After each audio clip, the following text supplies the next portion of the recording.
Good morning, everyone. This is John with Gun Deals, and today we're going to be taking a look at what is, in my opinion, one of the best budget shotguns on the market, and that is, of course, the Benelli Nova. Now, before we get into the video, if you don't know, Gun Deals is a website that provides you with links to some of the best products and prices in the industry. Whatever it happens to be that you're looking for, go ahead and check it out first on gun.deals.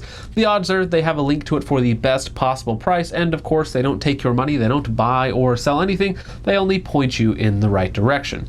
Now, with all of that out of the way, go ahead and like, share, and subscribe, as all that is free and does help us out quite a bit. On top of that, go ahead and comment your favorite budget shotgun in the comments down below. Now, this is the Benelli Nova, and why I say it's budget is that you can usually find it for around $400 and sometimes under $400. It's not quite a cheap Turkish-made shotgun that you can get very similar features for $200 to $300, but it also has a higher level of build quality. Now, to get some of the basic features out of the way, this is the Benelli Nova Tactical with, as you can see, a 7+1 capacity depending on your ammunition. This is chambered for anything between 2 3/4 and 3.5-inch shells, so anything in there, you can get it to fit. A lot of cheaper shotguns stop at the 3-inch, but if you wanted to, it's not pleasant, but if you wanted to, you could run 3.5-inch magnums in this guy. Now, on top of that, we have a 18.5-inch chrome-lined barrel, which is very high quality. Now, 18.5 inches is as short as you can go on a shotgun without it becoming an SBS. So even though that is a long barrel when we consider like AR-15s and stuff like that, for a shotgun that is as short as you can go. Now, as you can probably already tell, we also have a very nice set of sights on the Benelli Nova. We have a front high vis with a white dot, and then in the back we of course have our ghost ring sight. Now, very nice about this ghost ring is it is adjustable for windage and elevation here in the back, so you don't need to be messing with the front post unless you just want to for some reason. On top of that, this upper receiver is drilled and tapped for a Weaver base. So they have, I believe it's like the 432 base. So you can slap on a little bit of Picatinny here and then run a red dot on top if you wanted to. So it does have that little bit of extra versatility. It doesn't have a pick rail, a full pick rail on top, but for these sort of shotguns, you really don't need it. Just a little piece right there, and you can put in your RMR or really any micro red dot. Now, moving back from there, we have our standard shotgun grip, not a pistol grip. Personally, for this style of shotgun, I prefer that. I believe the length of pole is set at about 14 1/4 inches, which is about A2 length, if you're familiar with like an M16A2 or something like that. It is long, but not terribly long for a shotgun, and most people are going to find it pretty usable. On top of that, you have about a 2-inch comb drop, which allows you to line up your head very nicely with the sights. Now, moving up to the grip, while it is a very plasticky feeling grip, it does have these very deep cut serrations all the way around that do give you fairly good grip. Now, if you're using gloves, it can be a little slick, so I would like to see a little bit more texture here, but the serrations, again, when you're not using gloves, it is just fine. You have your standard crossbolt safety, which even though I have smaller hands, it is still very easy to sweep it off and then go right to target. On top of that, right in front of that, we have our slide release, and as you can tell, the slide definitely wants to come home. It is a very fast, very slick cycling shotgun. Now, getting into the slide itself, you again have these very deep cut serrations on it that give you a good amount of grip. On top of that, it's kind of contoured to fit your hand and give you that push-pull. Now, I would like to see a little bit more texture. Again, with gloves or in wet conditions, it can be a little slick, but it's nothing that skateboard tape can't fix. Now, a very nice feature about this slide, and something that makes a lot of sense in sort of a tactical role, is that you actually have a magazine disconnect, or a tube disconnect, if you will. So what that means that if you have a tube full of 2 3/4-inch double-aught buck, but for whatever reason you happen to need a slug, a breaching charge, or you name your favorite 12-gauge oddball round, you can simply push the button and run the slide back, and that will actually disconnect it from the tube, meaning that it does not feed around from the tube. Then in the back position, you can of course insert whatever round that you want and then go to work. So what that means is that, again, if for whatever reason you need to use a different round than what you have in the tube, so then of course after you fire, you can push that button, bring it back, insert the shell that you want to use, rechamber, and then of course not double feed by accidentally feeding another one in, trying to throw another round on top of it and causing an issue. Not something that you're going to need for normal circumstances. However, again, for sort of tactical applications, there could be situations where you want to use a different round and you don't want to empty the tube before you swap to that round. Now, last couple things to mention before we get to shooting performance and reliability on the Benelli Nova is the fact that this does come with a fixed cylinder choke, which does make it a little bit less versatile. However, this is definitely aimed towards the tactical / home defense / self-defense role, and for that, a cylinder choke is going to be just fine. And again, most of your spread pattern is going to greatly depend on the ammunition that you're using, not necessarily the chokes. It is, again, a little bit less versatile for like hunting or race gun applications. So again, this is really not designed for those. Definitely usable in those roles, but again, not what it's intended to be used as. The last thing that we need to talk about on here is actually going to be the trigger. So the trigger overall is almost like a two-stage trigger. So you have a little bit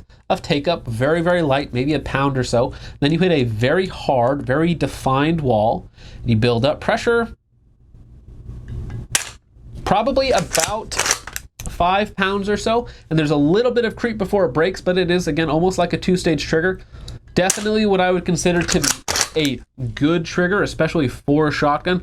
I would be happy with this trigger in most of my guns. It's not the best, lightest, crispest trigger on the market, but again, for a $400 shotgun, I feel it is very appropriate. When we were using slugs in this shotgun out to say 60, 70 yards on reduced size targets, we were able to hit them without issue whatsoever. It's very easy to prep your shots and then break them exactly when you want them. And the trigger, again, does help with some of that accuracy.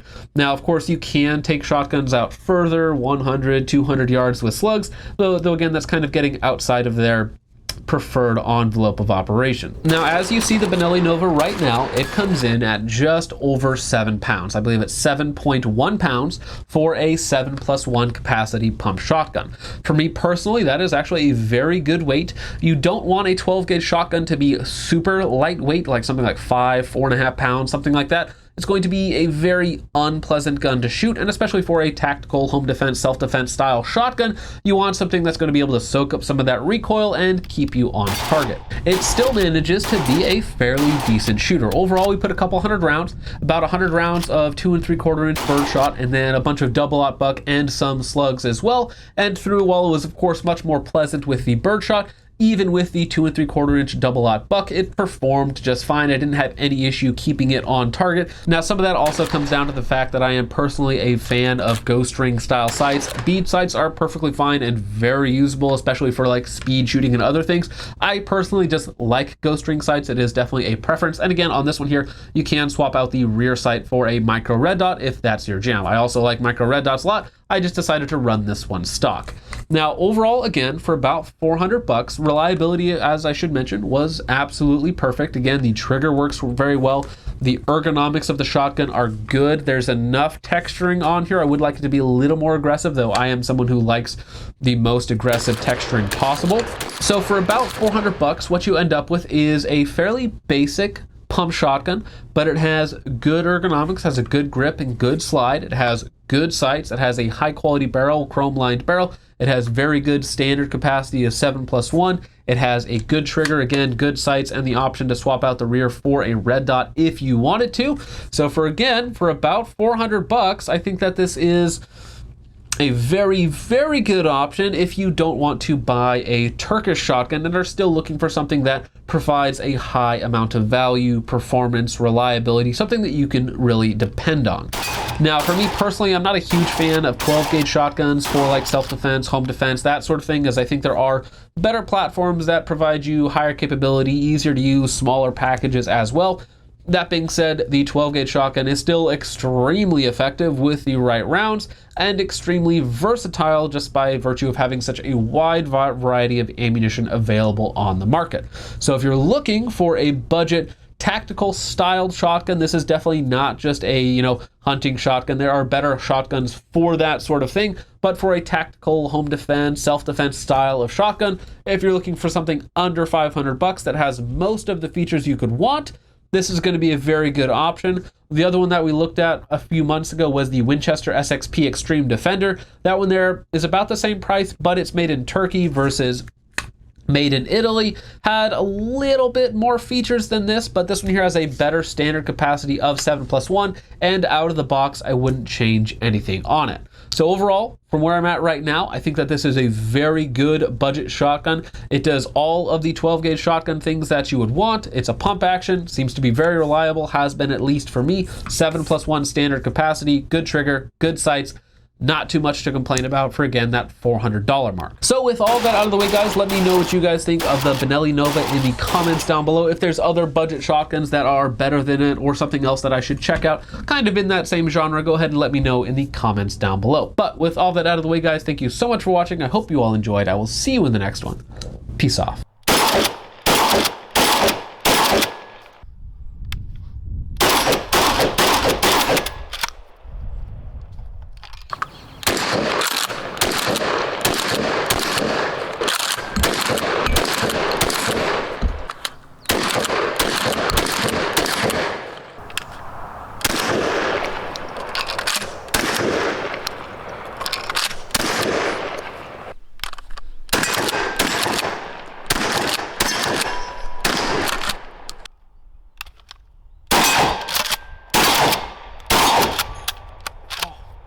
That was painful.